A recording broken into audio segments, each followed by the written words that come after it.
Now, I may not know Michael Keaton personally, but I feel like if someone were to ask him about this movie now, I feel like he would either have no recollection or he would deny that he did this movie whatsoever.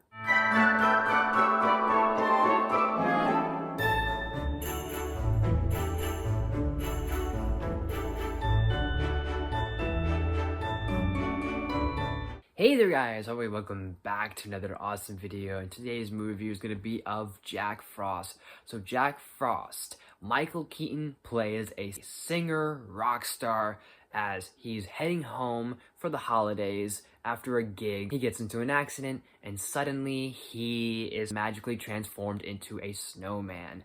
So this movie is directed by Troy Miller. Now I'm very surprised that both Troy Miller and Warner Brothers either didn't get lawsuit or didn't file for a lawsuit, since either 1997 or 1998 there was also another movie called Jack Frost that had the same premise, but this time it has a killer that dies and then he is reborn as a psychotic snowman. This one's just more of a family friendlier version.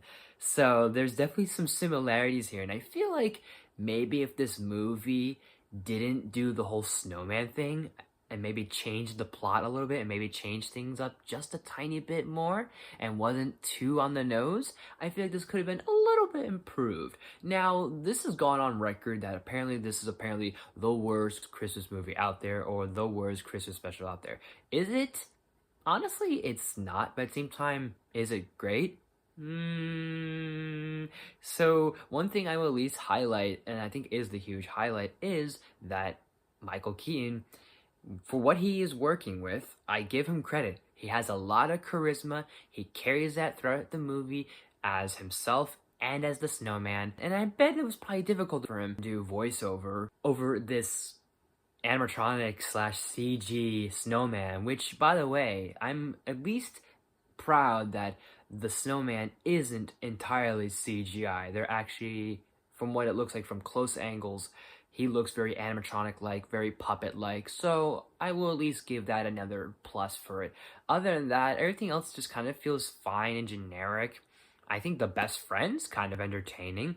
Kelly Prescott, the son, I think they're okay.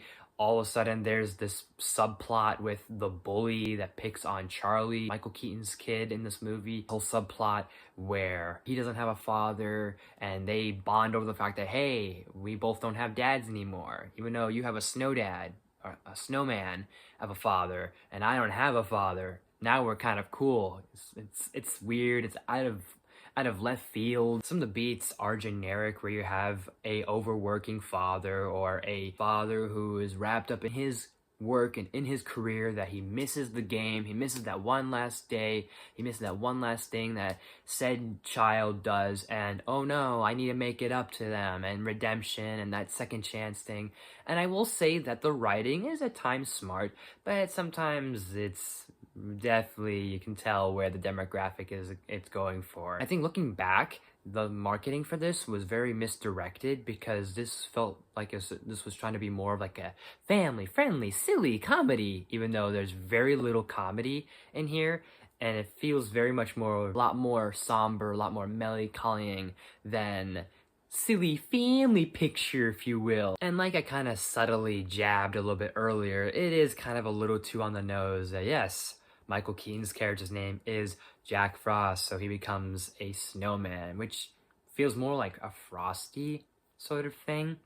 But like I said, if they maybe reworked the story, maybe changed it up so he wasn't a snowman, because again, there's that other movie I mentioned that follows a similar beat, but just in a different genre, you wouldn't have this problem or other issues. Like, even though the puppetry and the animatronic, like, props to them having practical effects, it kind of works and doesn't work. And then the CG on the snowman's very, as you would expect. And there's some CGI moments that are just very silly. Like towards the end, when you see Ghost Michael Keaton swirling around in this faded snow-like magic, it's kind of a little silly to laugh at. But I don't think this is entirely the worst Christmas movie, really. that might be debatable, and there might be some others that are out there that I can maybe think of. But I think this is still somewhat cute to an extent, but could be a lot better and could be a lot more heart. I am going to give Jack Frost, I'm going to give it at least a solid C. So, Jack Frost, have you guys seen it? What did you think of it? Did you like it? Did you hate it? Let me know in the comment section down below.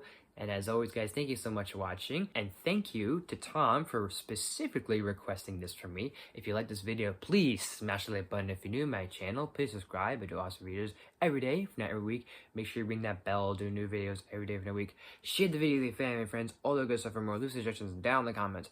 You name it, I'll look into it as best as possible.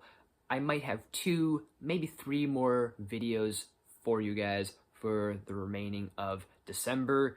And then we will start going into the new year. And before we go into the new year, of course, we have our look into the best movies of 2024 and the worst movies of 2024. So thank you guys so much for watching, and I'll see you next time.